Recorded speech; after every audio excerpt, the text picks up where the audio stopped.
السلام علیکم ما خوږو عزتمنو عزیزانو دا د موږ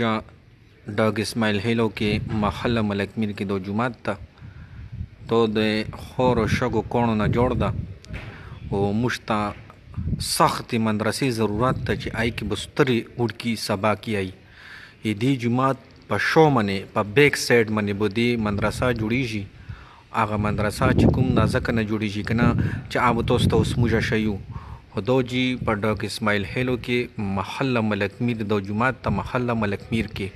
ډاګ اسماعیل هیلو کې محله ملک میر کې د جومات ته او دې په بیک سایډ باندې موږ ته مدرسې ضرورت ته هغې کې به سترې وړکي سبا کې نو هغه موږ اوس تاسې ته ښیو تاسې موږ سره ځای موږ تاسو ته هغه ښیو که نه هغې کې چې څه ضرورت ته موږ تاسې ته ښیو. دا چې موږ هغه بیک سایډ باندې چې کوم جومات په بیک سایډ باندې مدرسه جوړیږي که نه هغې دا صورتحال ده ډېر بره حالات ده. دا چې دا کنډرې دي دا جومات بیک سایډ کنډرې دي د خاورو شګو کاڼو نه جوړې دي او بس چې بارانونه پرې وشي سیلاب یې نشته نه مخ رنګونه منګونه شوي دي او په بیک سایډ یې دا حالات ته تاسې چې کوم څه وینئ که نه نو موږ ته د مدرسې سخت ضرورت ته دغه د سترو وړکو مدرسه ده مخامخ چې تاسې کومه وینئ او د مخامخ کنډر چې کوم ده که نه دا ډېر کچا د شګو کاڼو نه جوړ ده نو تاسې به ډېره مهرباني وي که نه چې دا موږ سره د مدرسې ضرورت راته چې د مدرسه راته جوړه کړې نو بس دا زموږ دپاره به غاټه خبره وي که نه نو موږ خصوصا هغې خلکو ته هغه کوو که نه چې کوم چا واس راسي که نه چې موږ سره د مدرسې کې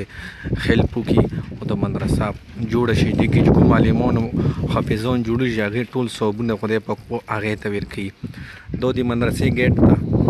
مدرسې ګیټ بند ده نو تاسو ته موږ خاص ته چې تاسې موږ ته داسې غوندې هیلپ وکړئ چې د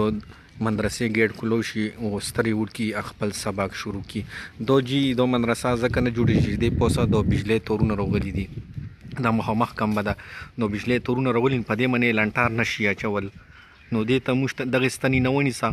تر دغې ستنې پورې د بجلۍ تورونه راغلي دي لنټر پوسه د مدرسې پوسه راغلي دي د دې پوسه لنټار نه شي اچول نو موږ تاسو ته خاص ته چې کوم چې واس راسي که نه هغې ته مو خاص ته که نه تاسې موږ سره لږ ونې هیلپ وکړئ چې د تولا کولو شي د مخامخ وار تولا کولو شي دې پوسه لنټار واچول شي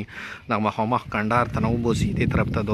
لنټار پې چې د جومات پوسه هم راستر شي او دا به چې کوم د مدرسه به جوړه شي موږ تاسې ته خصوصا لکه مطلب